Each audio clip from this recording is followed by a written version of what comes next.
You've got your work cut out for you this month, Scorpio. It's July 2021. I'm Didici from astrology.com.au. To those of you that are new, welcome.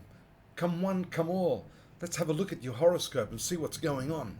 Why difficult, you ask? Let's animate this and I'll show you.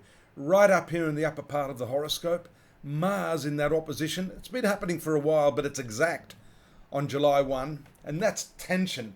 That's a lot of pressure, a lot of responsibility over your workplace activities, your professional life.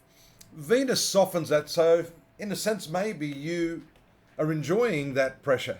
There are some people that are like that proverbial saying, a tea bag tastes much better in hot water, right?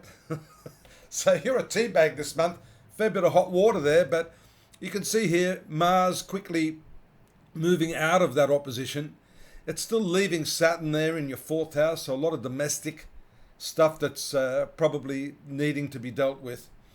And if you have a look here, there's a bit of a right angle that's going on here between Uranus as well. So it's like the goalposts keep changing.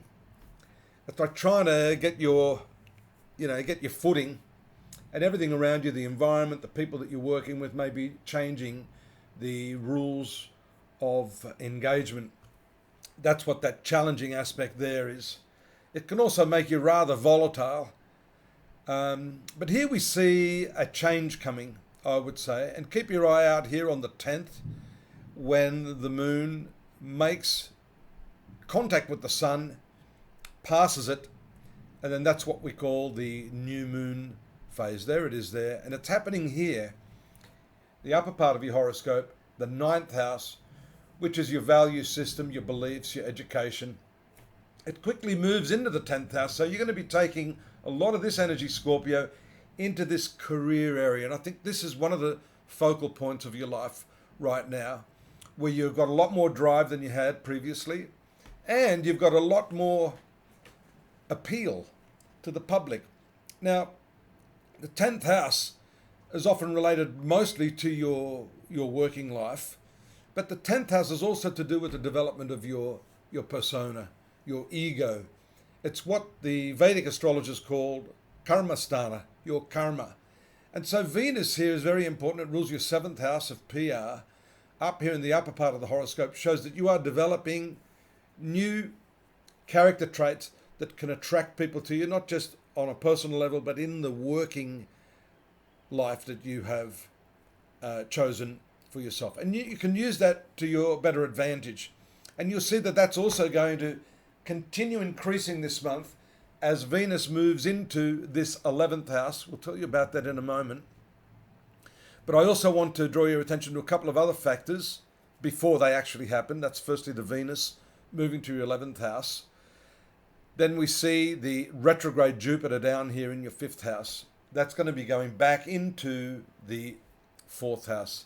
These are unresolved issues in your domestic or personal life, issues that you must confront head on with those people in your life that are nearest and dearest to you, your relatives, your mother. 4th house is one's mother. And maybe part of the initial transit that I was talking about there, this Mars Saturn, is not totally restricted to your working and professional life. It may actually have something to do with this domestic arena. Notice the full moon coming up here on the 24th, just a day or so after Venus has made that move to the 11th house. There it is now, and the full moon again is happening here in the 4th house. So we look at several astrological factors that give weight to what areas are going to predominate for you during the particular period.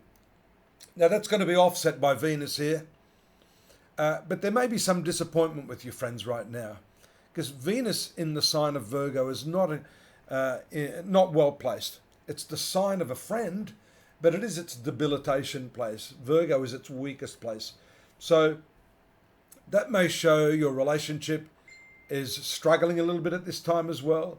There may be some changes or social needs that your partner is demanding, and you should be open enough, mature enough, let me turn this phone off, sorry, to give them the space that they require for that.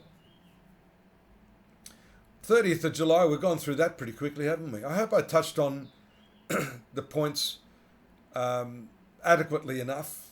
The moon makes its way here on the last day of the month, back in conjunction with Uranus, only this time it's actually created a nice triangular, or what we call trine aspect to Venus. Mars, your ruler, also moves into this 11th house. So although I mentioned the period after the 22nd being a little bit weak in terms of your relationships, Mars is going to bolster that as it moves back in. You also finished the month with a very, very nice combination of Mercury and the Sun in the 10th house. So all of this drive and this magnetic appeal is the superficial stuff we mentioned early in the month.